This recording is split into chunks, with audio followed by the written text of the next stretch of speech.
पाहूयात पुढची बातमी। महिला डॉक्टरचा दुर्दैवी मृत्यू झाला, मात्र डॉक्टर भगिनीला न्याय दिल्याशिवाय स्वस्थ बसणार नाही असं आश्वासन मुख्यमंत्री फडणवीसांनी दिलंय।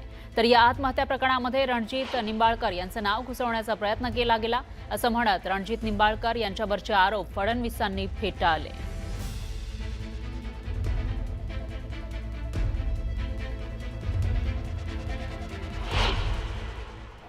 आमच्या भगिनीने आत्महत्या केली आणि आत्महत्या करताना त्याचं कारण देखील आपल्या हातावर लिहून ठेवलं। पोलिसांनी तात्काळ जे आरोपी आहेत त्या आरोपींना अटक देखील केली।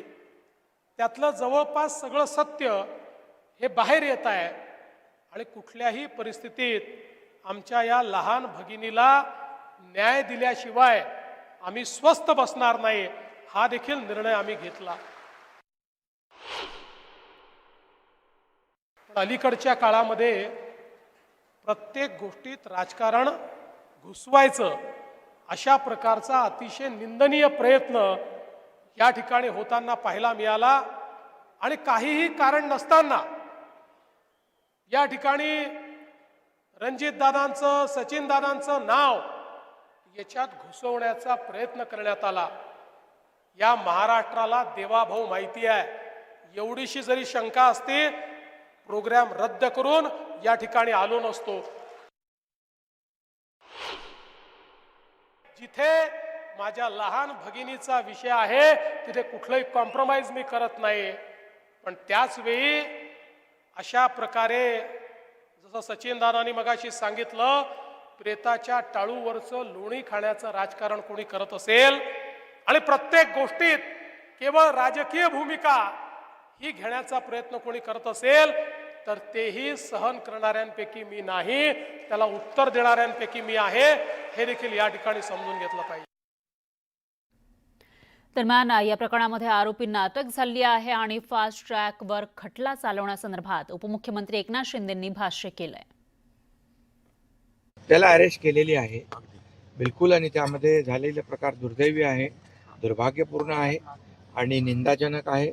त्याला कुठल्याही परिस्थितीमध्ये कोणी जे कोणी त्याच्यामध्ये असतील त्याला कुणाला सोडणार नाही आणि बिलकुल कठोर सजा त्यांना होईल। प्रकरण फास्ट ट्रॅकवर होईल आणि लवकर त्याचा निकाल। तर या प्रकरणामध्ये होणाऱ्या आरोपांना रणजित निंबाळकर यांनीही जोरदार प्रत्युत्तर दिलं आहे। फलटणमधील विकास कामांच्या उद्घाटन प्रसंगी बोलताना त्यांनी काही लोकांकडून जाणीवपूर्वक बदनामीचा प्रकार सुरू असल्याचा आरोप केला। हे बोलताना त्यांना भावना अनावर झाल्या। कई लोग समंदर खंगालने में लगे,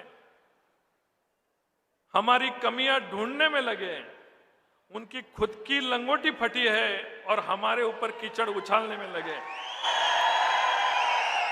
असे किती प्रसंग येऊन द्या आणि कुणी किती शिंतोडे टाकून द्या, जोपर्यंत मन साफ आहे, आत्मा साफ आहे, तोपर्यंत साहेब कुणाला घाबरणार नाही। तुम्ही इथं येण्याचा संकेत साहेब, तुमच्या सभा सगळ्या अमित भाई येणार असल्यामुळे कॅन्सल झाल्या, पण फलटणला तुम्ही मुद्दाहून आला, तुम्ही येण्याचा संकेत हे खूप काही सांगून जाणार आहे, खूप काही लोकांना दिशा देऊन जाणार आहे। या मातीला ज्या 70 वर्ष इतिहासात कुणी काय केलं असेल तर फक्त देवेंद्रजी फडणवीस साहेबांनी केलेले, आणि तुमचे उपकार हे माझ्यावर आहेत आणि माझ्या तालुक्यावर आहेत। आयुष्यात जेव्हा काय करण्याची संधी होईल, आमच्या कातड्याचं जोडं जरी करण्याची वेळ आली तर रणजित निंबाळकर मागं पुढे पाहणार नाही, एवढाच शब्द या ठिकाणी देतो। जय हिंद, जय महाराष्ट्र।